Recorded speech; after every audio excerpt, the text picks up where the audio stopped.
Idrija, zadnji sta dva, so sedla gospod Stane in gospod Matevž, spredaj je pa ta glavna oseba oziroma avtorica razstave Marija Trpin-Mlinar. Dobrodošli v Brežicah, že cel popoldne so tukaj, dojaven aplavz.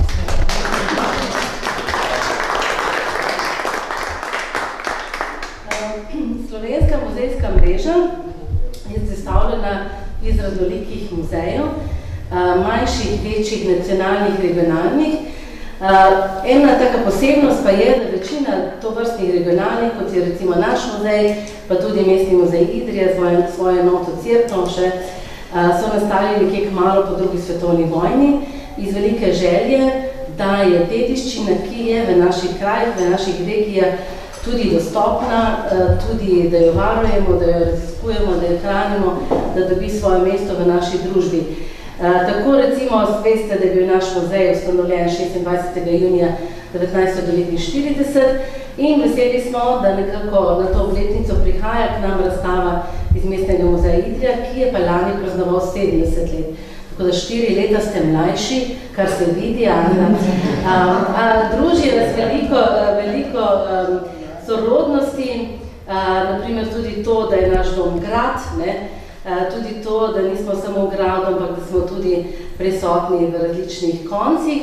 Nekaj pa seveda vi imate, kar pa mi nimamo, to je pa bolnišnico Franjo. Mogoče pač imate tudi bolj znano čipko, čeprav tudi kakšni naši ljudje znajo delati čipke. Ampak saj ni važno, vsak ima nekaj svojega, kar je prav in vsako območje seveda je znano po tistih delih dediščine, ki so se ohranili, ki jih je skupnost ohranila, ki smo jih muzeji ohranili, ki jih na različne načine tudi predstavljamo.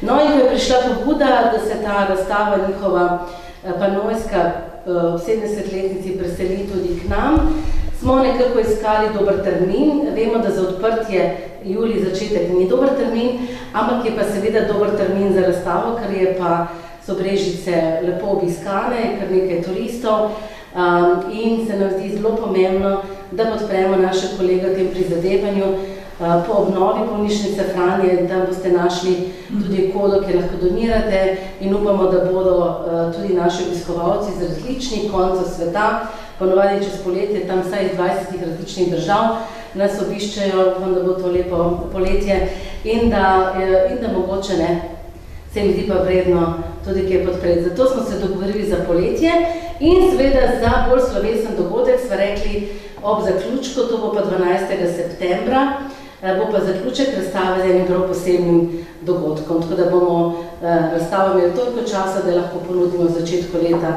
šolskega tudi šolam, da v bistvu lahko z različnimi publikami, ki nas obiskujejo, tudi to pokomuniciramo oziroma jo predstavimo. Ampak to je že delo, dragi kolegice Marije, ki bo predstavila razstavo in še kaj več povedala o tem, kaj delajo na idrijskem in na cerklanskem, tako cerkniškem. Cerkniško je pa tam prav sem rekla, zrezati se poprosim. Tako je to rečem na Hvala za lepe uvodne besede in dobrodošlico in gostoljubje, ki ga čutimo pravzaprav že cel dan. Prav lep pozdrav tudi z moje strani in v začetku res iskrena hvala Posavskemu muzeju Brežice, tako kustosu pedagogu Boštjanu Kolarju in seveda direktorici Alenki Črnelič-Krošelj. Čestitke ob 75-letnici. Priznam, da sem pred prihodom sem malce prevrskala vašo stran, kaj ob vsem tem počenjate. In najbolj so me nekako zadele te besede, da vaš muzej pripoveduje zgodbe teh gričev, ravnic in rek. No in tu si nisem mogla pomagati, da ne bi rekla dobro, potem bomo pa mi k vam na obisk prinesli še nekaj zgodb, hribov, grad, pa tudi prav tako tudi kakšne reke, srebrne reke, ki teče skozi naše kraje. Zelo lepo vse skupaj pozdravlja tudi direktor Mestnega muzeja Idrija, dr. Miha Kosmač, ki se nam danes žal ni mogel pridružiti, ampak mi smo tu zato, da bomo pravzaprav govorili o 1000 zgodbah enega muzeja. Namreč res smo po številu zelo majčkeni, danes nas je kar precejšen del, pa smo 3 pravzaprav že tukaj, ampak teme in dediščine, ki jih pokrivamo, je pa kar precej. In če dovolite, bi zdaj na kratko vas popeljala skozi to, kar bomo videli na razstavi. Naša dediščina je namreč zelo raznolika. Opazili boste zemljevid celotnega idrijskega in cerkljanskega, kjer se predstavljamo tako v urbanih prostorih Idrije in Cerkna, kot v kulturni krajini teh nepregodnih gozdov, kjer so prav tako naše izpostave. Tako da sedež imamo na gradu Geverkenik, gradu brez grofa, kot boste opazili, in tam pravzaprav predstavljamo dediščino živega srebra. Veste, da je zdaj že preteklo več kot 10 let, kar je Idrija skupaj s španskim Almadenom postala del svetovne dediščine pri UNESCO, vendar ni pa zbrana izključno na našem gradu, ampak se predstavljamo tudi v tehniškem oddelku, v Jašku Frančiške, predstavljamo socialno zgodovino v idrijski rudarski hiši in pa seveda spet močno, izjemno idrijsko kamšt, ki že od 18. stoletja stoji na svojem izvirnem mestu. In verjamemo, da je prav naš muzej ta, ki nekako ohranja spomin na to 500-letno dediščino rudarjenja, ki bi sicer izginila. In ko ste omenjali klekljarice, prav zdaj na našem gradu gostuje razstava Kleklici Strebnjega Žmurce, svoje umetnine tam razstavljajo. In ja, nesnovna dediščina, ki se je oblikovala v tem prostoru, se najbolj izraža seveda skozi idrijsko čipko. Poleg tega je s tem povezana še ena zgodba, kateri vas bomo upali še bolj povabili jeseni, in namreč kako naj muzeji pripovedujemo stvari, da bodo v ljudeh zaživele, da jih bodo občutili. Vemo, da ljudje žal vse manj radi berejo, in naša naloga je tudi ta, da naše vsebine skušamo predstaviti na tak način, da bi dosegli tudi ljudi, da bi ostale, da bi nekako čudežno zaživele. No in zdaj je minilo že kar nekaj let, kar smo se podali raziskovati začetke klekljanja v Idriji. In v arhivu smo našli veliko, debelo, tak zaprašen repertorij in začnem jaz iskati in iščem Kvekzilberberg, Verk Idrija. In potem se nenadoma noter pojavi tihotapka Melchiorca. Resnična zgodovinska osebnost, preprosta, neuka žena, ki se je rodila v 17. in nato je živela del življenja v 18. stoletju, ki se je pridružila tolpi Katovih tihotapcev. Njo so seveda to tolpo razkrinkali, ujeli in vrgli vječe na Idrijskem gradu, kjer se je tudi začel kazenski proces.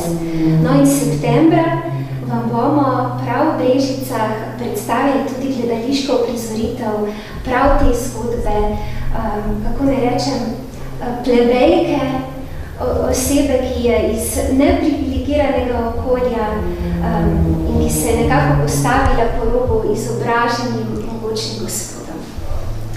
Naša dediščina je tudi zelo različno stara. Pravzaprav razstavljamo geološke kamnine stare pred 250 milijonov let. Gotovo ste že slišali za divje babe in veliko arheološkega gradiva hranimo prav tudi iz jame in pa seveda iz obdobja antike, vezano bolj na cerkljansko, kajti negostoljubna in globoko kotlina upeta Idrija vse do začetka novega veka nikakor ni bila privlačna. Podpiramo ustvarjalnost, želimo gostiti pomembne lokalne, pa tudi širše slovenske umetnike, da lahko pri nas razstavljajo. Poleg tega skušamo nekako ohranjati to, kar nam je zaupano v varstvo. In kot že rečeno, pri pripravi te razstave nekako nisem mogla zaobiti prav dogodkov, ki so si pripetili preteklo leto in so na nas precej vplivali. Govorim namreč o vseh teh okoljskih dejavnikih, ki so se nad nas res grnili. Najprej je odneslo bolnico Franjo, potem je sledil vetrolov, ki je uničil še dostopno pot do nje, vse v roku enega tedna. Nato nam je uničilo eno razstavo, jo povsem razbilo, s katero smo gostovali. Nato se je zgodil plaz pri idrijski rudarski hiši, ki sem vam jo prej omenjala, ampak slednja je zdaj že odprta. In seveda poškodbe so bile tudi v partizanski tiskarni Slovenija na Vojskem, še enem spomeniku druge svetovne vojne, ki ga hranimo, pa k sreči niso pustile večje škode. Tako da vsa prizadevanja našega muzeja so zdaj dejansko usmerjena k obnovi partizanske bolnice Franje, ampak v tem času se nas vsekakor splača obiskati. Obljubim vam, da na razstavi sem se zelo trudila s čim manj besedami povedati čim več, v samo zgodbo vplesti tako značilne barve in simbole, najbolj prepoznavne za naše območje, se pravi take tople, naravne barve, veliko je te cinober rdečkaste barve. Prepoznali pa ste seveda tudi srebrnkasto živo srebro in pa belino idrijske čipke. Vidite tudi v brajni kotiček, kjer sem pa prav nastavila pravzaprav delček. Eno je katalog, kjer lahko spoznate delo našega muzeja skozi teh 70 let. Drugo je pa tudi ta zgodba o tihotapki, ki smo jo zapakirali tudi v slikanico. Tako da zelo lepo vabim k ogledu. Bi v resnici pustila potem besedo razstavi naprej, da me ne boste predolgo poslušali. Upam, da vam bo všeč, da boste morda odkrili tudi kaj novega, pa čeprav se vam zdi, da ste o Idrino tem veste že vse, da pa na vas kaj mislim, da sem jaz kar tak? Ena zjala, kaj je prišla duhni kut, pa še neki malo pa domače povedala. Se, če bi prav dal pa idrsko hlamfala, kaj malo ne bo navedno več zastupu, tu sem čist zihar. Ampak, če ste dosti karajžni, da pa poje kar pa cukajte, pa bom pa idrsko govorila, prav.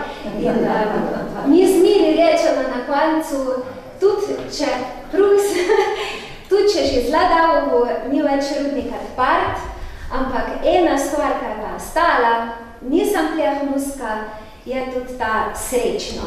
Na ta način se pa še zmeri pa zdravljamo.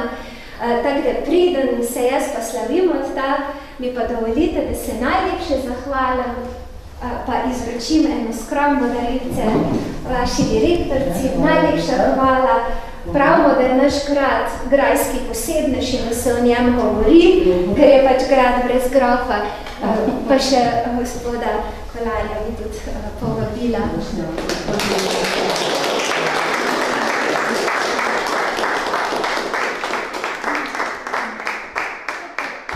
Vse vas bi pa zdaj lepo kola, nekaj na razstavo. Ja, bom se še tu zahvalila. Zdaj ste v bistvu videli, kaj nas čaka septembra, delček, ne nič kaj velikega, ampak hvala lepa.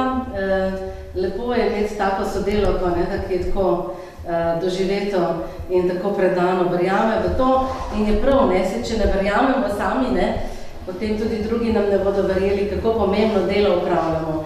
In to smo se prej pogovarjali, da kljub vsemu, ko smo razlagali si te grajske zgodbe, ki niso ne grofovske, ne od princes, ne od princov, niti čisto od hlapcev, ampak še nekaj mogoče nižje, s katerimi se soočamo, ampak radi se vsi zavedamo, kako je lepo skrbeti za dediščino in jo interpretirati na različne načine. Tako da res najlepša hvala.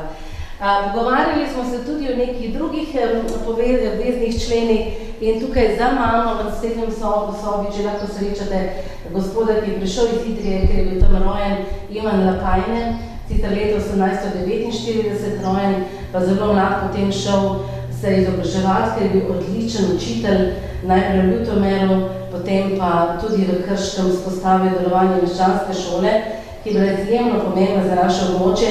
To je bila tudi prva meščanska šola na celotnem današnjem slovenskem ozemlju, ki je imela telovadnico že v 19. stoletju, recimo.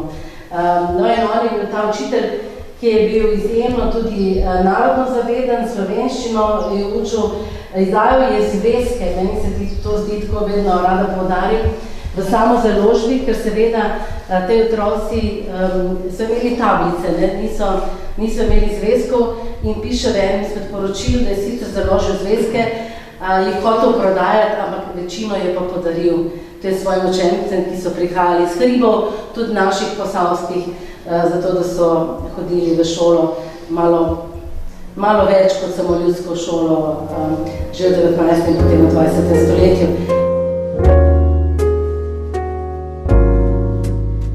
Delavcem, se pravi, boste morali biti pa naprej, Matevž pa gospod Stane, da boste prišli v prvo vrsto. Jaz upam, da se vidimo tudi septembra, pa še kaj vmes. Matevž itak ostane v Kostanjevici, je rekel, ne? Ja, in pa lahko se še kaj vrne, ne? Ne biti samo v Kostanjevici. Bomo videli. Hvala lepa za vse.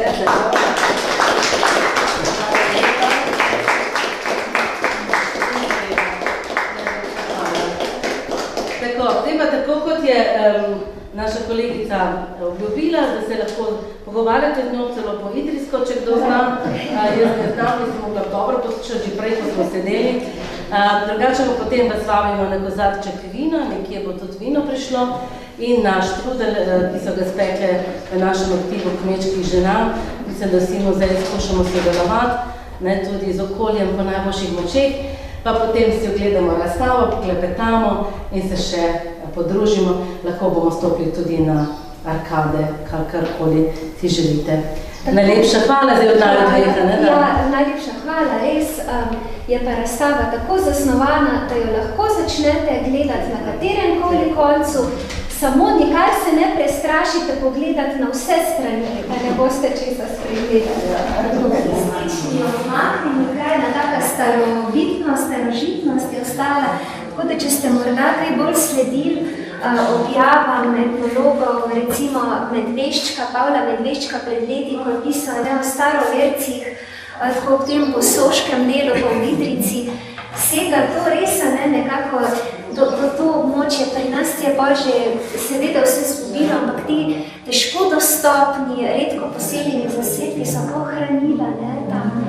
Ja, prav tak preboviten čar, te divjosti, pa zelo odprte ljudi, kljub hripovitemu.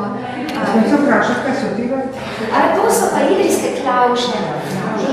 Ja, klavže, ki so pa pravzaprav vodne pregrade, s pomočjo katerih so plavili les za rudnika, ne?